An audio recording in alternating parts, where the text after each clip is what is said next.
Did you know that making a welt pocket like this is actually super easy and very fast to do? Let me show you how. To start, you'll need your main fabric, your pocket fabric, a strip of fusible interfacing, a ruler, a pen, and pins. The first step is to lay out where you want your pocket to be.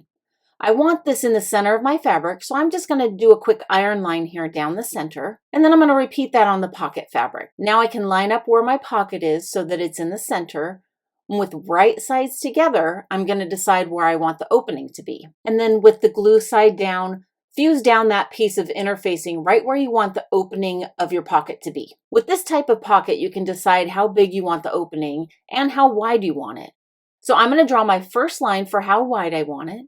Then I'm going to draw 2 lines up on each end, and that's how high it's going to be. Here I'm doing it a 1/2 inch high. Then at the top, I'm going to finish my sewing line. In the middle, regardless of how wide you're making your opening, you're going to draw a line. Then you're going to draw triangles on each edge just like this. And this you can just eyeball. I like to go about a 1/2 inch in. And now I'm going to pin this in place so it doesn't move when I go to my sewing machine. I'm going to sew this rectangle as straight as I can. When you get to the corners, you want these to be lined up very accurately with the line that you drew. If you're having a problem with that, make your stitch length smaller. My stitch length is about 2.5, and you can see I went over the drawing just a little bit.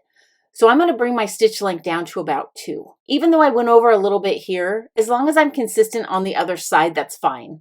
So I'm going to just put my needle down, rotate over, and just keep sewing straight. I've sewn all 4 lines of the triangle. Now it's time to cut it open. The best way to do this is to fold it in half really straight and then just make a little clip right in the center. Now I have a hole that I can start cutting my line until I reach the triangle. Follow that triangle line and cut into the corner. You need to get as close to the stitching as you can without cutting the thread. And then turn it and do the same thing on the other side. Get as close to those corners as you can without cutting the thread. This is why we use fusible interfacing to hold the fabric together. Now it's time to turn the pocket to the inside of the fabric. Once you have it all turned around, you're going to want to give it a really good press.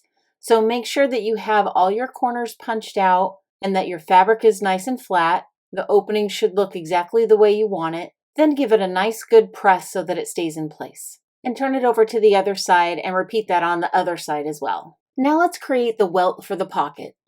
Fold the top of the pocket fabric down so that the fold is just at the edge of the opening. Give that a good press with your iron. Now when I flip it over, you can see here I've created the welt. Next, fold the bottom part of the pocket up so that the fabric edges line up at the top. Now we're going to stitch the side of the pocket. When you stitch down, make sure that you catch this triangle as you sew it down. Now turn to the other side and do the same thing, making sure you catch that triangle as you sew the side seam down. And now you can stitch the top of the pocket closed, right along the top here. At this point, if you have extra fabric on the sides like I do, you can trim those down. Now you'll see a perfect welt pocket, and there's so many different things you could do with this technique. I'm going to be showing you all different ways to use this technique, so please be sure to follow and like so you don't miss any of these cool tips. Let me know in the comments below how you think you'll use this awesome welt pocket technique, and thanks so much for watching.